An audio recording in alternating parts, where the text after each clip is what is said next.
vërtet një njeri i cili futet në Ramazan edhe ka parasysh këtë që po e përmend që vepra në këtë muaj,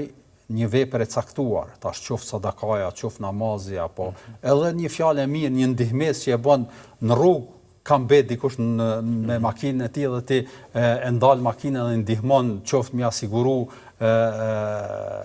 baterinë apo diçka tjetër me shty kerrin e kështu me radhë, të gjitha këto janë vepra të mira, nuk është mos fokusohen vetëm në aspektin e ritualeve, të gjitha këto konsiderohen janë pjesë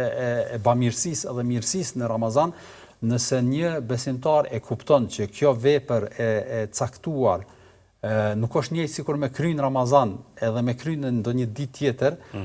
në fakt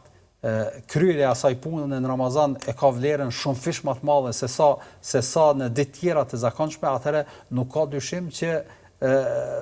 e jep mundin më shumë për me bë atë kohë për shkak të realizimit të shpërblimit shumë fish më të madh se sa në ditë tjera të zakonshme të vitit. Prandaj kjo është një nxitje dhe